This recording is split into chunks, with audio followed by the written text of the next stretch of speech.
Hello students, कैसे हो आप सब। आई होप आप सब अच्छे होंगे, घरों में होंगे, सेफ होंगे। तो आज हमारा जो लाइव सेशन है, इस दौरान हम डिस्कस करेंगे पॉलिटिकल साइंस के जो 1500 क्वेश्चंस की सीरीज चल रही है। तो उसके अंदर आज हमारा जो सेशन है वो 8वां सेशन है। ठीक है, इससे पहले हमारे 7 सेशन हो चुके हैं। तो 8वें सेशन के अंदर हम बहुत ही महत्वपूर्ण क्वेश्चंस लेके आए हैं आप लोगों के लिए। जिसने 7 सेशन पहले के नहीं देखे हैं वो इस वीडियो को देखने के बाद डेली का एक सेशन देखें, और हर दिन के जो भी सेशन के अंदर क्वेश्चन होते हैं वो एक्सप्लेन के साथ आपको मिलेंगे क्वेश्चन, और उनको नोट करने की कोशिश करें किसी भी जो एक्सप्लेनेशन वाले हैं अलग से पेज के ऊपर। वैसे तो मैं आपको पीडीएफ प्रोवाइड करवाऊंगा जब आपका ये 1500 क्वेश्चंस का सीरीज पूरी हो जाएगी, लेकिन फिर भी जो एक्सप्लेन करता हूँ मैं उन क्वेश्चनों को आपको एक जगह कहीं मिलेंगे नहीं वो, और उनको आप इंटरलिंक करके एक जगह लिखोगे तो आपके नोट्स जो हैं वो किसी भी एग्जाम्स के लिए अगर आप तैयारी कर रहे हो तो वो सभी एग्जाम्स के लिए तैयार हो जाएंगे। तो आपका पॉलिटिकल का क्वेश्चन कभी गलत नहीं होगा। तो मेरे ख्याल से जितने लाइव जुड़ने थे वो जुड़ गए हैं। तो चलिए इस सेशन को शुरू करते हैं। सभी को गुड इवनिंग। ठीक है, चलिए पहला क्वेश्चन है आज का वीडियो का, संविधान में संशोधन किसके द्वारा किया जा सकता है। अगर हम संविधान में संशोधन की बात करें तो ये किया जा सकता है सिर्फ और सिर्फ संसद के द्वारा। अब देखो, संसद कौन होती है, किसे बोलते हैं हम संसद। संसद के अंदर एक होता है आपका राष्ट्रपति। ठीक है, संसद के अंदर कौन कौन होता है भाई। संसद के अंदर एक होता है राष्ट्रपति, एक होती है लोकसभा, और एक होती है आपकी राज्यसभा। इन तीनों को ही हम बोलते हैं संसद। यानी कि जब ये तीनों मिल जाते हैं तब जाके हमारी संसद बोली जाती है। ठीक है, अब ये तीनों ही है जो संविधान के अंदर संशोधन करते हैं। अब इनके लिए कौन कौन से तरीके हैं, तो सबसे पहले तो मैं आपको बता देता हूं कि जो संविधान संशोधन की प्रक्रिया है वो हमारा जो भारतीय संविधान है उसके अनुच्छेद 368 के अंदर वर्णित है। यानी कि भारतीय संविधान के अनुच्छेद 368 में संविधान संशोधन की प्रक्रिया का उल्लेख दिया गया है। क्लियर है। अब देखो, जो संविधान संशोधन की प्रक्रिया है वो कितने तरीके से की जा सकती है। इसके लिए 3 तरीके हैं। सबसे पहले तरीके की अगर मैं बात करूं तो साधारण विधि के द्वारा होता है संशोधन आपका। ठीक है, साधारण विधि के द्वारा संशोधन होता है, पहला तरीका है ये। दूसरे तरीके की अगर मैं बात करूं तो ये होता है आपका विशेष बहुमत के द्वारा। ठीक है, विशेष बहुमत द्वारा। ठीक है, और अगर हम तीसरे तरीके की बात करें भाई, जो आपके 3 तरीके हैं, 3 प्रक्रिया है, तो उसके अंदर है तीसरा प्रक्रिया। तीसरी प्रक्रिया की है भाई, जो संसद के अंदर विशेष बहुमत है वो तो होगा ही, साथ में इसके साथ क्या होगा, जो राज्य विधानमंडल है उनकी स्वीकृति के अंदर जो संशोधन दिए गए हैं तो उनको भी साथ में लेके चलते हैं। यानी कि राज्य के अंदर जो विधानमंडल है उनकी स्वीकृति के रिगार्डिंग जो भी संशोधन है तो उन सभी को साथ लेके 3 तरीके से संशोधन किए जा सकते हैं। अब आपको मैंने कल 2-3 बार बताया था कि कितने ऐसे राज्य हैं जिनके अंदर विधानमंडलों की अगर बात करें तो द्विसदनीय है। तो अब वर्तमान की अगर बात करें तो सिर्फ 5 ही है। ठीक है, जम्मू कश्मीर और आंध्र प्रदेश अब नहीं है। तो आप थोड़ा सा इसको भी याद रखेंगे। क्लियर है। उसके बाद हम चलते हैं सेकंड क्वेश्चन के ऊपर। सेकंड क्वेश्चन क्या है। सेकंड क्वेश्चन के अंदर कहा गया है 73वां संविधान संशोधन अधिनियम किस विषय से संबंधित कानून बनाया गया है। अब जो 73वां संविधान संशोधन है, सबसे पहले तो ये इंपॉर्टेंट है, इसके बारे में हम बात करते हैं।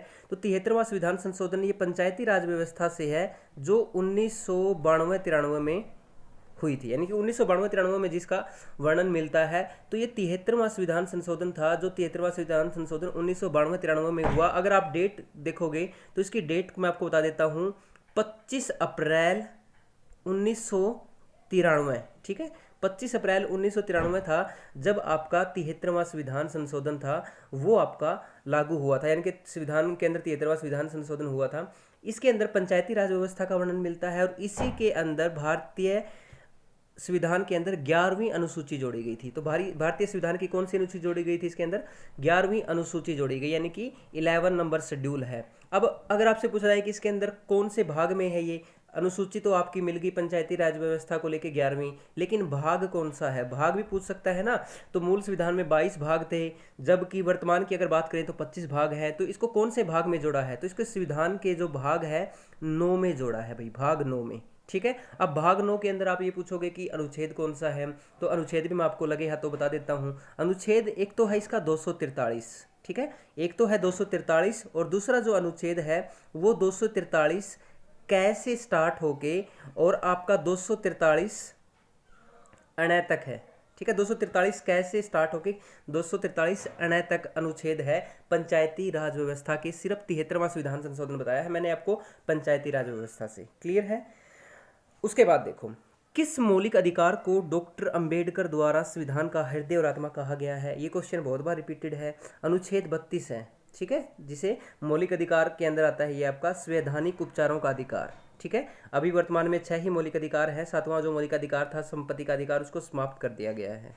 क्लियर है? कैसे किया गया? 44वें संविधान संशोधन के द्वारा समाप्त किया गया था, ये भी हमने बार बार कर लिया। अब देखो आगे पढ़ते हैं। जब कोई सरकारी अधिकारी अपने सार्वजनिक कर्तव्य का निर्वहन नहीं करता, इंपॉर्टेंट है, ठीक है। जब कोई सरकारी कर्मचारी है अपने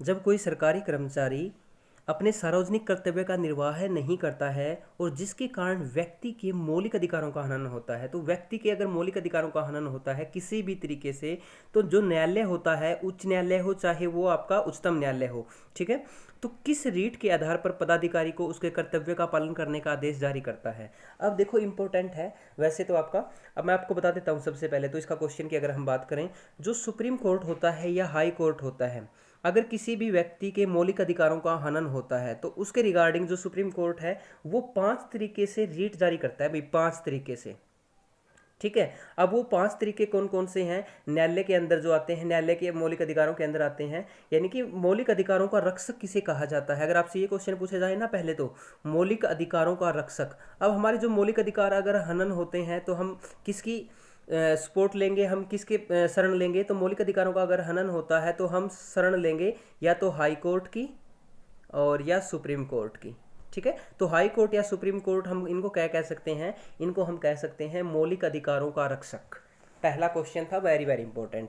अब मैंने बताया जो मौलिक अधिकारों का अगर हनन होता है तो इसके रिगार्डिंग जो सुप्रीम कोर्ट या हाई कोर्ट है वो 5 तरीके से रीट जारी करता है। वो 5 तरीके कौन कौन से हैं? सबसे पहला जो तरीका है, नाम याद रखना, बंदी प्रत्यक्षीकरण, ठीक है, बंदी प्रत्यक्षीकरण, ये आपका पहला तरीका है रीट जारी करने का। दूसरा है परमादेश, ठीक है, परमादेश। उसके बाद तीसरा जो तरीका है वो है प्रतिषेध, प्रतिषेध। उसके बाद नंबर 4 है अधिकार परीक्षा लेखन, अधिकार परीक्षा लेख, ठीक है, अधिकार परीक्षा लेख। और नंबर 5 की अगर मैं बात करूं तो ये है उत्प्रेषण, उत्प्रेषण, ठीक है। देखो मैंने क्या बताया भाई, जो भी आपका हाई कोर्ट या सुप्रीम कोर्ट है वो 5 तरीके से रीट जारी करता है जब किसी के मौलिक अधिकारों का हनन होता है और वो न्यायालय की शरण लेता है।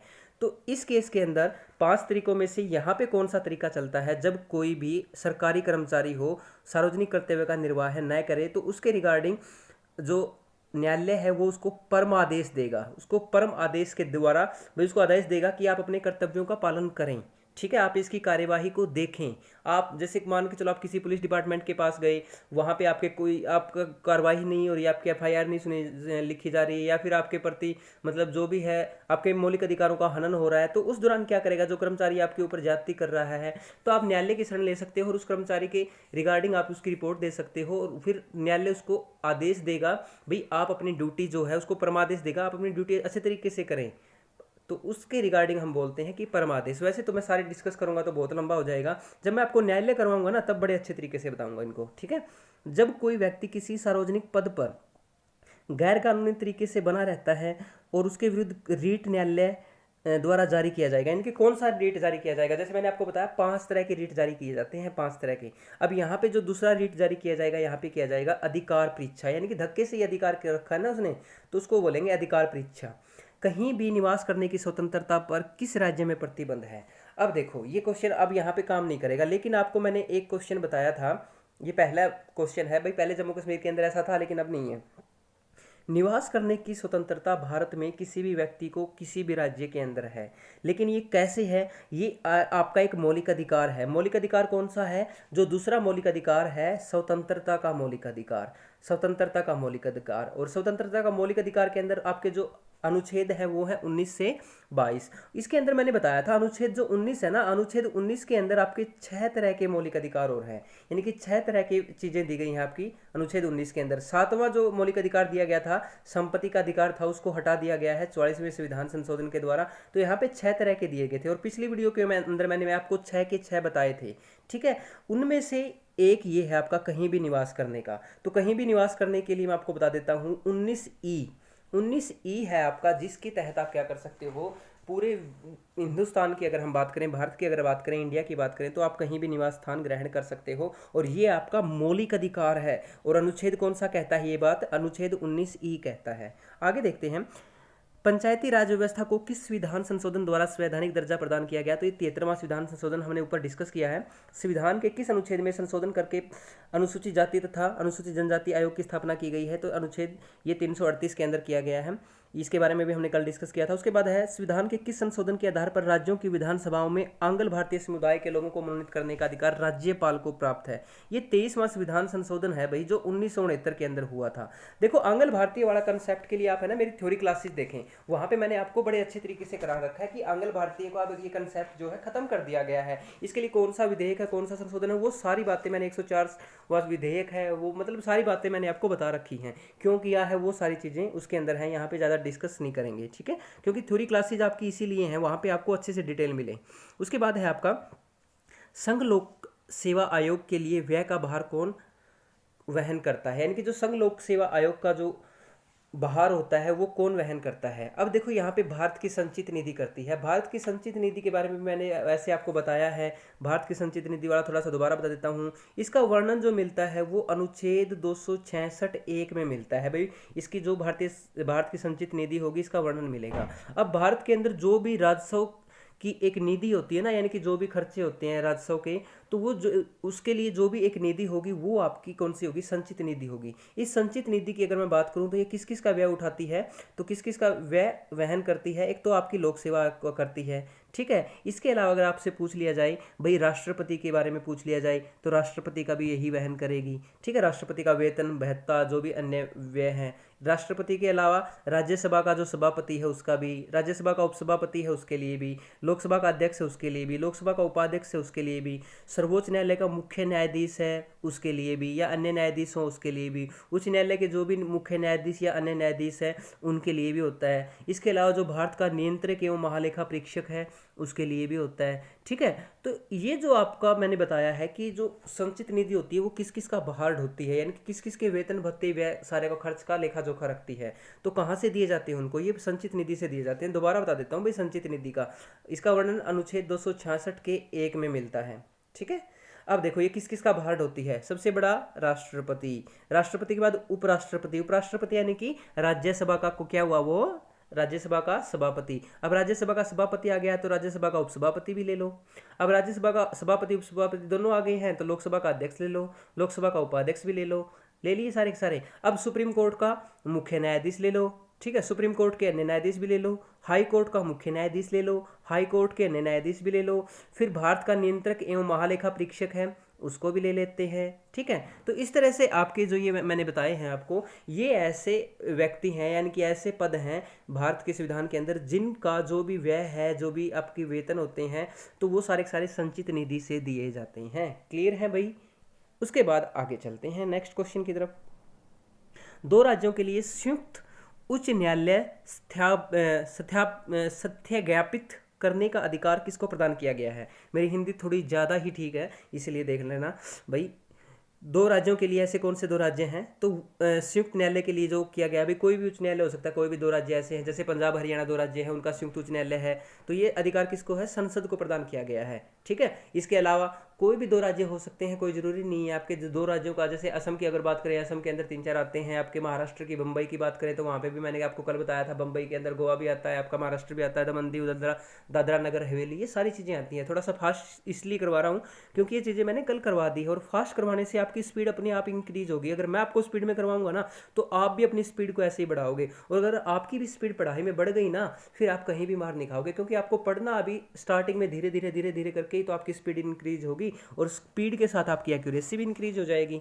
आगे देखते हैं, राज्यों के विश्वविद्यालयों का पदेन कुलपति कौन होता है? देखो, राज्य के जितने भी विश्वविद्यालय हैं, चाहे हम हरियाणा की बात करें तो चाहे वो हरियाणा एग्रीकल्चर यूनिवर्सिटी HAU हो, चाहे GJU हो, चाहे वो MDU हो, चाहे वो KUK हो, ठीक है। इसके अलावा जो भी और आपकी राज्य के अंदर जितने भी विश्वविद्यालय होते हैं उनके जो पदेन कुलपति होते हैं, ठीक है, यानी उनके जो चांसलर होते हैं, चांसलर, ठीक है, तो वो कौन होते हैं? राज्यपाल होते हैं, ठीक है। चांसलर कौन होते हैं? उनके राज्यपाल होते हैं। और वाइस चांसलर को अलग से नियुक्त किया जाता है, ठीक है, राज्यपाल के द्वारा वाइस चांसलर को अलग से नियुक्त किया जाता है। लेकिन इनके जो चांसलर कौन होते हैं वो आपके होते हैं राज्यपाल, ठीक है, याद रखेंगे।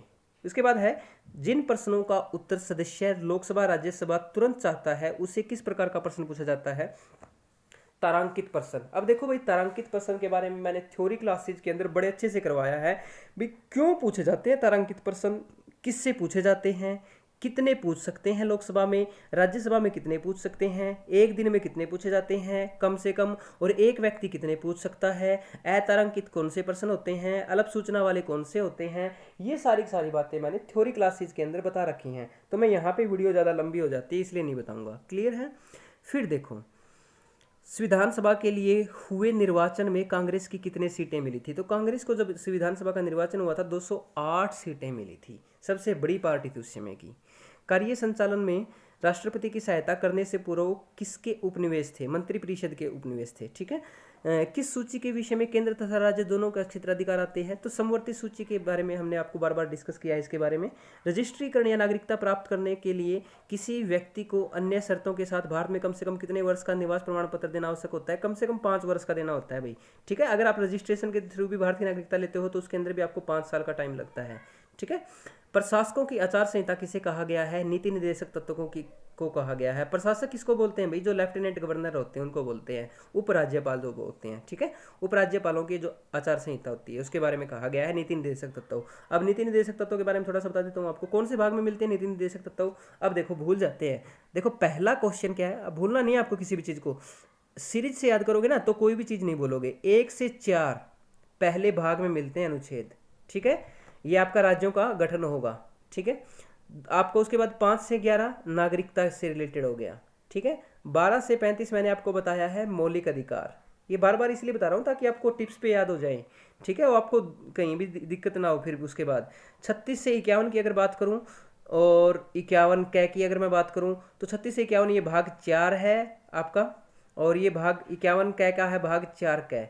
ये आपका जो 36 से 51 है इसके अंदर आपके नीति निर्देशक तत्व हैं। नीति निर्देशक तत्व 36 से 51 है, क्लियर है। उसके बाद देखते हैं आगे। संसद के प्रत्येक सदन की बैठक में पहला विषय कौन सा होता है? प्रश्नकाल होता है भाई, ठीक है। पहला विषय जो आपका 11 बजे संसद की कार्यवाही होती है, 11 से 12 प्रश्नकाल, 12 से 1 आपका शून्यकाल, ठीक है, और 1 से 2 आपका लंच होता है, 2 से 5 राज्यसभा के अंदर डिबेट चलती है, और 2 से 6 लोकसभा के अंदर चलती है। फास्ट इसलिए करवा रहा हूँ क्योंकि मैंने करवा रखे हैं पिछली वीडियो में। जो बच्चे नए जुड़े हैं उनको अगर यूँ लग रहा है कि थोड़ा सा फास्ट चल रहा है तो भाई आप इसलिए फास्ट चला रहे हैं क्योंकि ये चीज़ें मैंने बार बार करवा रखी हैं। अब तो रिवीजन ही हो रहा है इन क्वेश्चंस का। कुछ क्वेश्चन होते हैं जिनका रिवीजन होता है, कुछ क्वेश्चन नए आ जाते हैं, तो इसीलिए आपको ये सारी सीरीज देखने के बड़ा फायदा होगा अगर आप देखते हो तो आपको, ठीक है। फिर आगे बात करते हैं, भारतीय संसद को मूल अधिकारों में संशोधन का अधिकार किस वैधानिक संशोधन द्वारा प्राप्त हुआ? तो 24वें संशोधन के द्वारा प्राप्त हुआ था ये, ठीक है। फिर उच्च न्यायालय के अंदर सेवानिवृत्त सदस्यों की कितने प्रत्यक्ष रूप से निर्वाचित किया गया था? तो प्रांतों की विधानसभाओं के सदस्यों ने किया था, उच्च न्यायालय के सेवानिवृत्त सदस्यों को, ठीक है, प्रत्यक्ष रूप से निर्वाचित किया था ये। उसके बाद है नेक्स्ट क्वेश्चन, संविधान का कौन सा अनुच्छेद सामाजिक समानता का अधिकार प्रदान करता है? अनुच्छेद 15, ठीक है। अनुच्छेद 15 यानी कि जो पहला अनुच्छेद है आपका मौलिक अधिकारों के अंदर 14 से 18, इसके अंदर 14 से 18 आता है, इसके अंदर मौलिक अधिकार आता है आपका समानता का मौलिक अधिकार। समता भी बोल सकते हो आप या समानता भी बोल सकते हो। फिर हम बात करते हैं सर्वोच्च न्यायालय में तदर्थ न्यायाधीशों की नियुक्ति कौन करता है? तदर्थ जो न्यायाधीश होते हैं इनकी नियुक्ति कौन करता है? राष्ट्रपति की अनुमति प्राप्त करके सर्वोच्च न्यायालय का मुख्य न्यायाधीश करता है। इसके बारे में जब आपको न्यायाधीश वाला टॉपिक करवाएंगे तब बताएंगे तदर्थ न्यायाधीश किसे बोला जाता है, ठीक है। फिर आगे बात करते हैं, हिंदू आचार संहिता विधेयक को लेकर प्रधानमंत्री का किस राष्ट्रपति से विरोध हुआ था? तो डॉक्टर राजेंद्र प्रसाद से हुआ था हिंदू आचार संहिता को लेकर, क्लियर है। फिर आगे बात करते हैं, संविधान के लिए अनुच्छेद के अंतर्गत राष्ट्रपति राष्ट्रीय आपातकाल की घोषणा करता है। तो राष्ट्रीय आपातकाल यानी कि नेशनल इमरजेंसी 352 के तहत करता है। राष्ट्रपति शासन जो होता है वो 356 के तहत लगता है, और वित्तीय आपातकाल 360 होता है, ठीक है। 362 नेशनल इमरजेंसी, राष्ट्र प्रेसिडेंशियल रूल, और आपका फाइनेंशियल इमरजेंसी वित्तीय आपातकाल, ठीक है। उसके बाद आगे चलते हैं, संसद के दोनों सदनों में प्रश्नकाल के ठीक बाद मैंने बताया था ना 11 से 12 आपका प्रश्नकाल और 12 से 1 शून्यकाल। उच्चतम न्यायालय की स्थापना, गठन एवं शक्तियों का विनिमय करने के लिए विधि बनाने की शक्ति संसद को ही होती है। ठीक है, सारी की सारी शक्ति संसद को होती है। भारत में निर्वाचित आयोग किसके लिए चुनाव कराता है? संसद के लिए कराता है जो निर्वाचित आयोग है। राज्य विधानमंडल के लिए कराता है भाई, राष्ट्रपति पद के लिए करवाता है, उपराष्ट्रपति के लिए करवाता है। ठीक है, उसके बाद है किसके लिखित निर्णय की प्राप्ति पर राष्ट्रपति आपातकाल की घोषणा करता है? ये केंद्रीय मंत्रिपरिषद अगर लिखित में दे देती है तो उस दौरान क्या कर देगा? राष्ट्रपति आपातकाल यानी कि इमरजेंसी लागू कर देगा भाई। राज्यपाल विधानसभा में कितने सदस्यों को मनोनीत करता है? एक को करता है और था। ठीक है, उसके बाद आगे है पंचायती समिति के प्रशासन का प्रबंधन एक सरकारी अफसर करता है जिसे कहते हैं प्रखंड विकास अधिकारी। ठीक है, प्रखंड विकास अधिकारी कहते हैं पंचायत समिति का प्रशासन का प्रबंध का अधिकारी होता है जो। संविधान के किस अंश में कल्याणकारी राज्य की अवधारणा की विस्तार से चर्चा हुई है? तो राष्ट्र नीति के दिशा सूचक सिद्धांत के अकॉर्डिंग। फिर हम बात करते हैं भारत में अखिल भारतीय लोक सेवा आयोग की स्थापना का अधिकार किसे प्राप्त है? तो ये राज्यसभा को है, विशेष प्रावधान है। ये भी मैंने सारी चीज़ें थ्योरी क्लासेज में बड़े अच्छे से करा रखी है। तो संसद वाला जो टॉपिक है ना, उसके 9 वीडियो आ चुके हैं और वो 9 वीडियो के अंदर मैंने ये सारी बातें करवा रखी हैं। जो भी आपके संसद का, लोकसभा का, राज्यसभा का क्वेश्चन आता है तो आपके वो सारे के सारे वहाँ पे सारे मिलेंगे क्वेश्चन। ऐसा एक भी क्वेश्चन नहीं होगा जो इन क्वेश्चन में आ जाएगा और वहाँ पे ना करवा रखा होगा। ठीक है, एक बार क्लास को देखना, थ्योरी क्लासेज को आप। उसके बाद है कौन सा मौलिक अधिकार बेगार को निषिद्ध तथा स्त्रियों के क्रय विक्रय पर रोक लगाता है? अब देखो भाई, ये महिलाओं के लिए बड़ा अच्छा क्वेश्चन है ये, और पता भी होना चाहिए सभी को इसका भाई। जितनी भी फीमेल होती हैं तो उनको इसके बारे में बिल्कुल पता होना चाहिए। क्वेश्चन क्या है? कौन सा मौलिक अधिकार बेगार को निषिद्ध तथा स्त्रियों के क्रय विक्रय पर रोक लगाता है?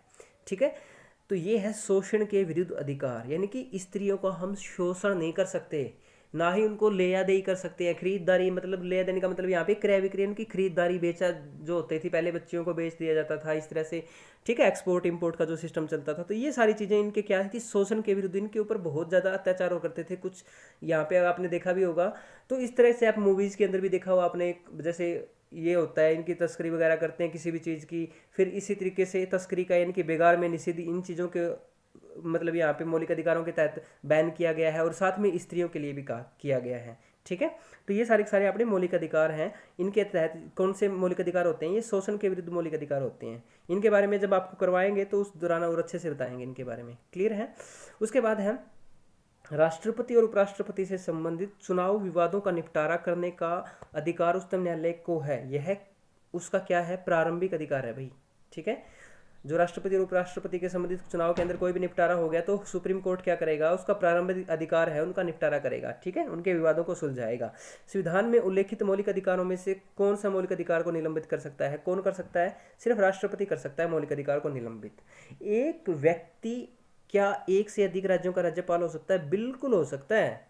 ठीक है, और राज्यपाल जरूरी नहीं कि उसी स्टेट का हो, जैसे हरियाणा के अंदर हरियाणा का ही राज्यपाल हो, ऐसा कोई जरूरी नहीं है। क्लियर है? ये भी जरूरी नहीं है कि बाहर का हो, और ये भी जरूरी नहीं है कि हरियाणा का व्यक्ति ही हरियाणा का राज्यपाल बने। ऐसा कोई भी संविधान के अंदर वर्णन नहीं है। और ना ही ये लिख रखा भाई एक व्यक्ति जो है 2 का राज्यपाल बन सकता है, 3 का राज्यपाल बन सकता है, कुछ नहीं लिख रखा इसके बारे में, यानी कि बन सकता है फिर ये चीज़ें। ठीक है, अगर नहीं लिख रखी हैं तो फिर बन सकती हैं ये चीज़ें, वर्णन नहीं है इन चीज़ों का। उसके बाद है भारत के मूल संविधान में अनुच्छेद और अनुसूचियों की संख्या। देखो, अनुच्छेद 395, अनुसूची मूल संविधान के अंदर 8 और भाग 22। ठीक है, वर्तमान में 445, 12, 25। ठीक है, फिर बात करते हैं आगे। केंद्र और राज्य सरकारों के बीच विवादों का हल किसके अधिकार क्षेत्र में आता है? तो केंद्र अगर राज्यों की बात हो ना, फिर सुप्रीम कोर्ट के अंडर में आ जाएगा। नए राज्यों को बनाना है, उनके संबंधी बिल पेश करने के लिए किसकी अनुशंसा आवश्यक होती है? तो नए राज्यों के लिए जो भी बिल है उसके लिए सबसे पहले राष्ट्रपति की स्वीकृति जरूरी है। मौलिक अधिकार न्यायालय में परिवर्तनीय है या नहीं? तो मौलिक अधिकार न्यायालय के अंदर क्या है? परिवर्तनीय है। मौलिक अधिकारों का निलंबन किस स्थिति में होता है? मौलिक अधिकारों का निलंबन होता है युद्ध या बाह्य आक्रमण, दोनों स्थितियों में। ठीक है, फिर आगे बात करते हैं, क्या उपराष्ट्रपति को महाभियोग द्वारा हटाया जा सकता है? उपराष्ट्रपति को महाभियोग के द्वारा नहीं हटाया जा सकता, याद रखें, राष्ट्रपति को हटाया जा सकता है। ठीक है, उसके बाद है राज्यपाल राष्ट्रपति के परामर्श से अध्यादेश जारी कर सकता है? बिल्कुल कर सकता है। और जैसे राष्ट्रपति अध्यादेश जारी करता है 1, 2, 3, राष्ट्रपति अध्यादेश 1, 2, 3 के तहत जारी करता है, और राज्यपाल 2, 1, 3। ठीक है, 2, 1, 3, 213 याद रखेंगे। संसद के 3 अंग आपको पता ही है, राष्ट्रपति, लोकसभा, राज्यसभा। तो ये संसद के कितने हैं? 3 अंग हैं, ठीक है। फिर अगला है लोकसभा में अनुसूचित जाति अनुसूचित जनजाति के लिए कितने स्थान आरक्षित है, मैंने आपको बताया था, इनको छोड़ देना, इसमें थोड़ी सी पुरानी है अभी, ये इनको आप ये आपके क्वेश्चन मैंने है अपडेट नहीं कर रखे। तो अनुसूचित जाति के लिए मैंने आपको बताया था वर्तमान के अंदर पहले 79 थे, 84 हो गए हैं। और अनुसूचित जनजाति के लिए पहले कितने थी आपकी 41 थी और अब कितनी है 47 है, यानी कि वर्तमान में 84 और 47, 84 और 47, 84 और 47 याद रखेंगे, बिल्कुल याद रखना है आपको। फिर देखो उच्च न्यायालय का न्यायाधीश अपना त्याग पत्र किसे देता है, राष्ट्रपति को देता है, ठीक है। संविधान का कौन सा अनुच्छेद बाल श्रम का निषेध करता है, अनुच्छेद 24, ठीक है, अनुच्छेद 24। फिर है संविधान की उद्देशिका में प्रयुक्त प्रभुत्व संपन्न शब्द का क्या तात्पर्य है, इसका तात्पर्य क्या है, इसका क्या अर्थ है, इसका अर्थ है भारत आंतरिक और बाह्य दृष्टि से किसी विदेशी सत्ता के अधीन नहीं है और प्रभुत्व संपन्नता भारत की जनता में निहित है। ये चीज़ें कब से अपनाई गई है, भारत जो है 1947 के अंदर आज़ाद हुआ था, लेकिन 1950 तक अंग्रेजों के अधीन था, उनका डोमिनियन था। लेकिन 1950 के बाद क्या है, भारत जो है एक प्रभुत्व संपन्न देश है, क्लियर है। लेकिन पाकिस्तान की बात करें तो वो 1956 तक ब्रिटिश शासन के अधीन रहा था, 1956 तक। उसके बाद आगे क्वेश्चन आएगा तो मैं बता भी दूंगा। संविधान सभा ने प्रारूप समिति को क्या कार्य सौंपा है, प्रारूप समिति का कार्य क्या था भाई, वह परामर्श समिति द्वारा तैयार किए गए संविधान का परीक्षण करें, यानी कि उसकी जांच करें, फिर से संविधान के लिए विचार करें और संविधान सभा के समक्ष प्रस्तुत करें। ये आपका प्रारूप समिति का काम था। प्रारूप समिति के अध्यक्ष मैंने बताया था आपको डॉक्टर BR अम्बेडकर थे और इसके अंदर 7 सदस्य थे, ठीक है। उसके बाद है 15 अगस्त 1947 से 26 जनवरी 1950 के दौरान भारत का राजनीतिक दर्जा क्या रहा, तो ये ब्रिटिश राष्ट्रकुल का एक औपनिवेशिक राज्य था, ठीक है, ये दर्जा था, यानी कि इसके अंडर में ही आता था, इसका डोमिनियन स्टेट माना जाता था। और पाकिस्तान को डोमिनियन स्टेट कब तक माना गया, 1956 तक माना गया, ठीक है भाई, याद रखेंगे। भारत की पंचवर्षीय योजना अंतिम रूप से किसके द्वारा अनुमोदित होती है, तो पंचवर्षीय योजना के बारे में मैंने पिछली वीडियो के अंदर शायद 5वीं या 4थी वीडियो थी उसके अंदर बताया था, NDC नेशनल आपकी डेवलपमेंट काउंसिल, यानी कि राष्ट्रीय विकास परिषद, इसके बारे में मैंने आपको सारी चीज़ें बता रखी हैं प्रीवियस वीडियो में।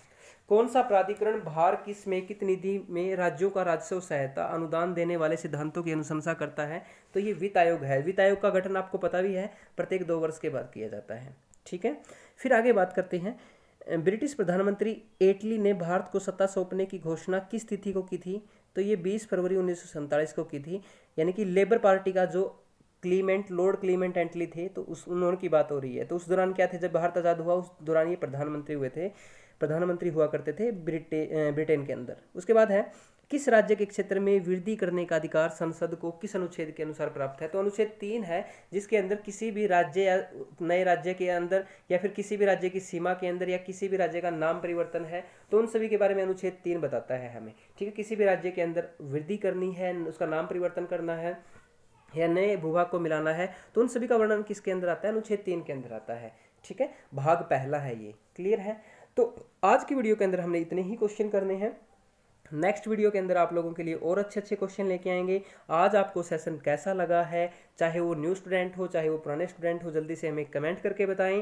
पहले से आपका अब आपको लगेगा कि हाँ अब कुछ निखार आ रहा है, आपको आपकी जो तैयारी है उसके अंदर आपको हर दिन इम्प्रूवमेंट लगेगी, कुछ आपको नया मिलेगा सीखने को, और आपको ये जो पुराने क्वेश्चंस हैं वो टिप्स पे याद हो जाएंगे, यानी कि आपको बुक्स को अलग से पढ़ने की ज़रूरत नहीं रहेगी। यहाँ पे आपको इतने क्वेश्चन हो जाएंगे टिप्स पे, ठीक है। तो अगर आपको ये रेगुलर सेशन चाहिए तो थोड़ा सा आप लोगों से सपोर्ट की ज़रूरत है हमें। जितने भी आज जो फ्रेंड्स जुड़े हैं हमारे साथ, वो कोशिश करें कल अपने साथ एक स्टूडेंट्स को लेके आएँ, ज़रूर भी एक स्टूडेंट्स को लेके आएँ और पूरा लाइव सेशन तक रखें। हर रोज़ एक स्टूडेंट्स को अगर लेके आते हैं, वो आगे के आगे एक स्टूडेंट्स को लेके आएगा, तो तब जाके आप लोगों के लिए जो हम इतनी मेहनत कर रहे हैं, हमारी मेहनत का भी हमें थोड़ा सा फल मिलता नज़र आएगा, भी हमें भी थोड़ा सा मोटिवेशन मिलेगा, और आप लोगों के लिए मैं और अच्छी अच्छी वीडियो दे के आऊँगा। थैंक यू दोस्तों, आज आपने ये वीडियो यहाँ तक देखी, आप सभी लोगों का धन्यवाद। Have a good night.